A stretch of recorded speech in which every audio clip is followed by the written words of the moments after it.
बिस्मिल्लाहिर्रहमानिर्रहीम।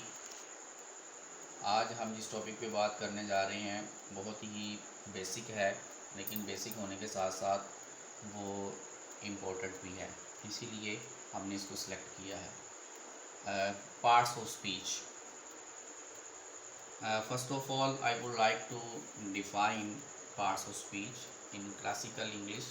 The words which are used according to their usage in a sentence are called parts of speech।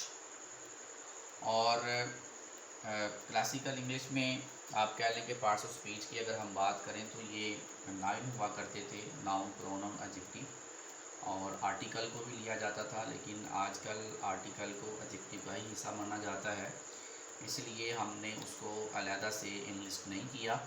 और उसके बाद हमारे पास फिर वर्ब, एडवर्ब आता है, कंजंक्शन, इंटरजेक्शन और प्रेपोजिशन हमारे पास आती है।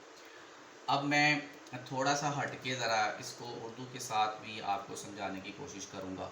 देखिए, मैंने इधर लिखा हुआ है कलमे की जो अक़साम है, हमें पता है कि लफ्ज़ और मुहम्मिल है।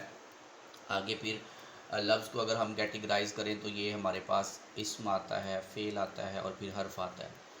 इंग्लिश के अंदर जब जब आप नाउन को, प्रोनाउन को और एडजेक्टिव को डिस्कस कर रहे हैं तो इन तीनों चीज़ों का ताल्लुक जो है वो इस्म के साथ है, नेम के साथ है। आप ये कह सकती हैं किसी भी जगह का, चीज़ का, हालत का, या कुछ भी आप बात कर रहे हो।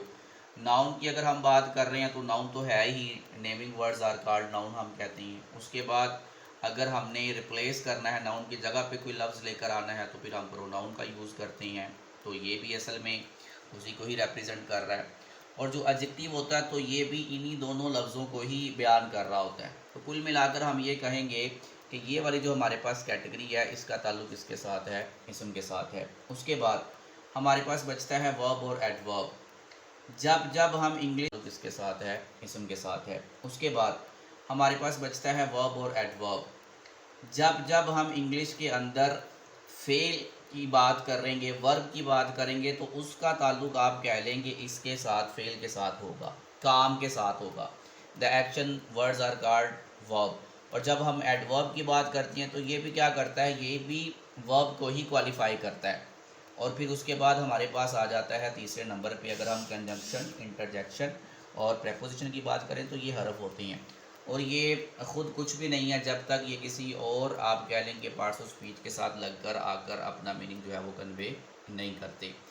तो इसको समझें अच्छे से। पार्ट्स ऑफ स्पीच ये उनकी लिस्ट है, फिर आप उर्दू के साथ इनको मिलाकर अपने बच्चों को बताएं। जैसे अगर हम मुहम्मिल की बात करें तो इसका ताल्लुक इनके साथ है, और हम लफ्ज़ों की बात करते हैं, इस्म की बात करते हैं, फ़ेल की बात करते हैं, तो इस्म का ताल्लुक है नाउन के साथ, प्रोनाउन के साथ, एडजेक्टिव के साथ, और फ़ेल का ताल्लुक है वर्ब और एडवर्ब के साथ।